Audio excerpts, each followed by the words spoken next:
We're now joined by the president of hockey operations for the Pittsburgh Penguins, Brian Burke. And Burkey, rewind the clock here, 6 months, if you will. I'm sure you always have the fire burning, right, to get back into hockey operations. That's your passion. That's your life, your adult life for sure. Did you anticipate it was going to happen? If not with Pittsburgh, maybe that comes out of left field because of the Rutherford situation and all that went on with the Penguins. But just generally speaking, TV is fun, but hockey is your life. So take us back 6 months ago. Was there any indication that you'd get back into it? No, I had a team talk to me about the president of hockey operations job 2 years ago, but it didn't fit the different criteria that I would, need to get back in. And I was pretty well resigned to the fact that I was going to do broadcasting for however long Sportsnet and Hockey Night in Canada wanted to keep me around, and I enjoyed it. I enjoyed the people I worked for, and I liked the people I worked with, and that's the definition of a great job. So I just extended my contract. I was working very hard. You guys know it's a lot harder than people think. I've worked very hard to get better at it, and I was content with my lot in life till Pittsburgh called. And so is that like right away, it's Pittsburgh, I'm interested, or is it any team and I'm interested? No, there are only a couple teams that I'd be interested in, and they were one of them. What happened was I was going through GM candidates with David Morehouse, who's their CEO, who's an excellent executive, maybe the best in pro sports. And that night he was talking to Mario, and he said, how come you know so much about each of these candidates? Hextall and this guy and that guy. And I'm talking to Brian Burke, and Mario said, Burkey, why aren't we talking to him? So next day they offered me a job, and I asked him to sleep on it because there were certain things for my family standpoint. And you guys know this, having summers off, took my kids, all the kids to Africa last summer, took them to Italy the year before. There were certain things that I had committed to family wise that I wanted to sleep on, but it's Pittsburgh. You got great ownership, great facilities, one of the great sports towns in the world, best sports town in the U.S. in my view, winning tradition, facilities are all first rate, and then some pretty good pieces on the chessboard too. Huh. Now explain this for most of us that don't understand. What's the sweet spot of the president of hockey operations between the general manager and the executive of David Morehouse you mentioned, and Mario and the ownership? Well, when I went to Calgary as president of hockey operations, Ken King, the late, great Ken King, described it this way. He said, imagine that you and I are business partners.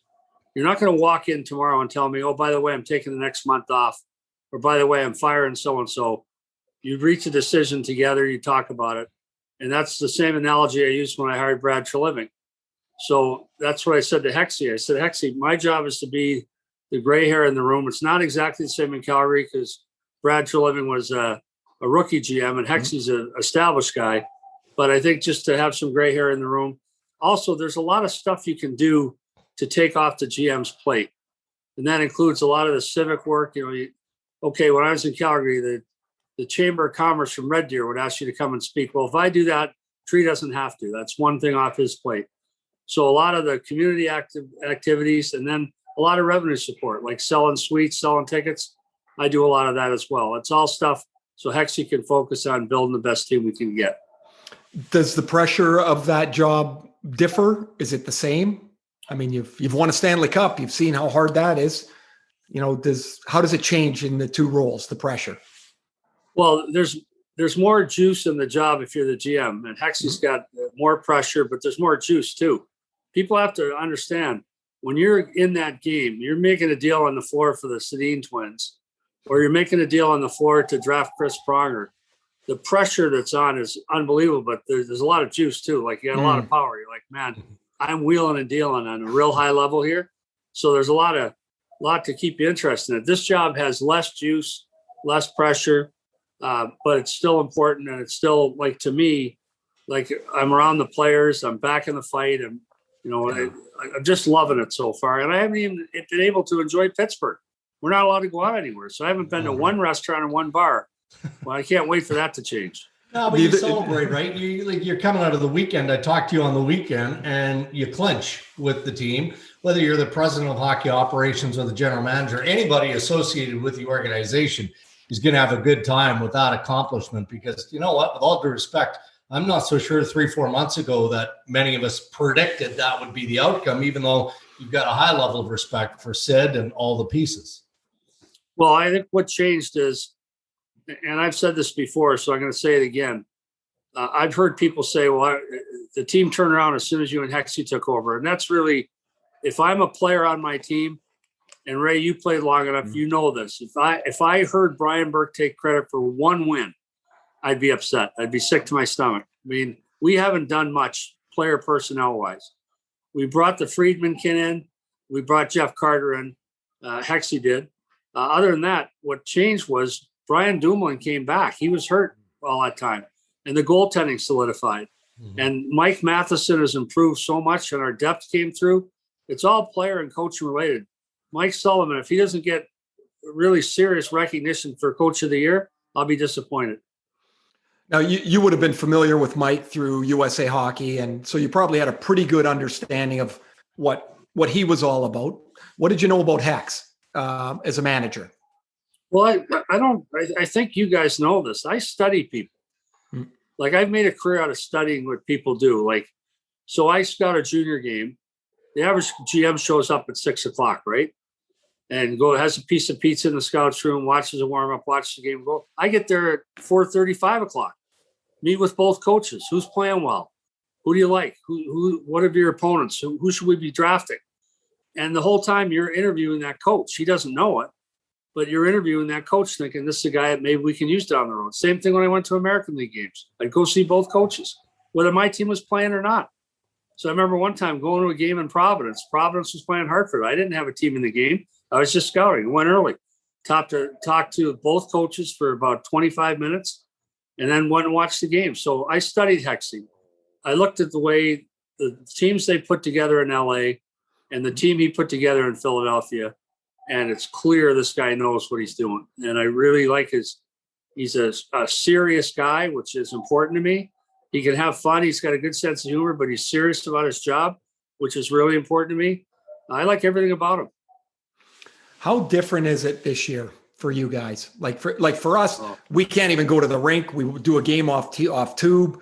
We don't have the connections with the players, but you guys are supposed to be in, but you can't really be in. Is that odd? How odd is that? It's very odd. It's nothing normal about this year. And I know people watching this podcast will be like, I can't feel too sorry for players making $1 million a year, but you can't really enjoy the lifestyle of being a pro athlete. We finish the game. We have a team on the road. We go back, have a team meal, and everyone goes back to their room. They're not allowed to go out. They can't go to a bar or a restaurant. And so it's the same with us. We finish the game, we go home. I haven't been to one bar or restaurant in Pittsburgh yet. I'm loving the city, but I can't enjoy it at all. And I hope that continues for a long time. But it's very different. It's not nearly as much fun. We cannot interact with the players as much. You know how I like to be around the players, right? I get tight with my players and haven't really been able to do that. So it'll be way more fun in the fall. But this is pretty exciting what these guys are doing here. What's changed from when you built your Stanley Cup champion in Anaheim? How much and what focus changes to 2021 building a cup winner? Well, a lot. That was a straight top six, bottom six team. I mean, that was constructed by Bob Murray and me right from the manual. Top six, bottom six team. And you couldn't win with a team like that. I think that team, by the way, that team could have beaten every team that's won since. But the style that we played wouldn't be conducive to modern refereeing. So that I think you go now, it'd have to be a top 9 or top 10, right. And then some blue collar guys. Fighting is obviously way less important. So it would take a significant shift in direction and inspiration in terms of how you play the game. But I think, I was already there coming here to Pittsburgh. I was already resigned to the fact that you're not going to win with that type of roster construction right. Again. You mentioned the fall and hoping things are normal. What do you miss Not just about hockey, but about life. Well, number one, I miss being able to take my kids out for supper, right? Like I like to take my two young daughters out for dinner and talk politics and, not talk about hockey at all, just talk about their lives, talk politics. That'd be number one. Number two, the hockey guy in me or the rugby guy in me, I like sitting at a bar watching hockey with buddies. Right. I miss that. I miss, get a hamburger and watch a period or two of a game, argue about who's playing well, rip the referees. I miss that. And I was just saying to Hexie, I love watching rugby in a bar with rugby players. That's fun. And I miss that too. I got one thing. Drags, I want to ask one question. Yeah. You say you just mentioned Hexie. I've known him a long time. Do him and Chris Pryor have anything other than a black jacket? Have you seen? No, it's like a uniform. No, but I will tell you one thing. I've never met a person who eats faster than Ron Hextall. Like we have supper together, and I'm halfway through, and he's wiping his lips. He's getting ready to get up and leave. I've never seen anyone eat this fast. And I'm one of 10 kids. I eat fast. We had to eat fast. And Mark Crawford's one of, I think, 5, 6 brothers. He's the fastest eater I ever saw until I met Hexie. That's awesome. Burke, I mean, again, as a longstanding hockey guy, I'm sure you had a real solid opinion and view of what you thought of Sidney Crosby as a superstar player and still as one of, but, probably the most recognizable face worldwide, certainly in that conversation still. What have you learned about Sid since arriving in Pittsburgh that you didn't know? Well, that it's not hype. It's all true. His practice habits, he's legendary for his practice habits. And I watch, goes out early, working on individual things. He works on different ways to score goals. And then he practices hard. If you're a young player on this team, you got no choice. You're dragged into the fight because remember Harry Sidney told me that about Ray Burke. He said, when your best player is your hardest working player, the other players have no choice but to work hard. And that's what Sid does here. So I'd heard all those stories, how hard he worked, what a great guy he was. And you think, okay, there's got to be some level of hype in there, some small percentage that's not true. It's true. It's awesome. We'll let you go here momentarily, but if Brian Burke were still an analyst, an opinionist on national television, what would have you said last week based on what you saw between the Capitals and the New York Rangers and Tom Wilson and all the noise that came out of it with no suspension and a $5,000 fine?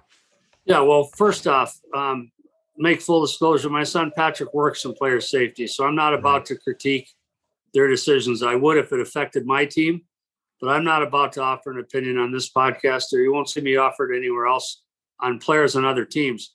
It's really none of our business. Yeah. And I remember when I was a GM and someone would comment, a guy who worked for a team. It's one thing, Darren, if you say something on TV, that's your job. But when I would see another GM offer an opinion on a suspension involving my player, I'd be like, mind your own bloody business. It's none of your business. So I'm staying out of that one. You remember, Burke, when you were the head of player safety, do you remember that you fined me? You owe me $2,500. What'd you do? You speared someone probably. Okay, maybe, but there wasn't any camera because we only had 3 cameras in the I don't know how you guys could do your job back then. I missed a breakaway and I got pissed off and the guy was coming to run me and I kind of gave him the stick on the way in. And you told me, you said, I know what you did. I can't see it. It'll cost you $2,500. And I was like, damn it. Listen, I suspended Teddy Donato when he played for the Bruins. He cross-checked the guy in the face and I fined him, suspended him for 3 games. So it cost him like $16,000. And I fined him $1,000. So I did my meeting with the Bruins that year and I'm waiting. I could see Teddy waiting. Good guy too. He's waiting for me. He said, I understand, Burke, why I got 3 games. I actually think it was fair. But you took $17,000 from me. Did you have to take that extra $1,000? And I said, now, Teddy, you're going to know what a lot of other players know. Deep down inside, I really am a jerk. That's terrific. Burke, thanks for doing this, man. All the best as the Penguins have had a terrific regular season. So here's hoping that that ball continues to roll in the playoffs. Thank you. Thanks for having me on, guys.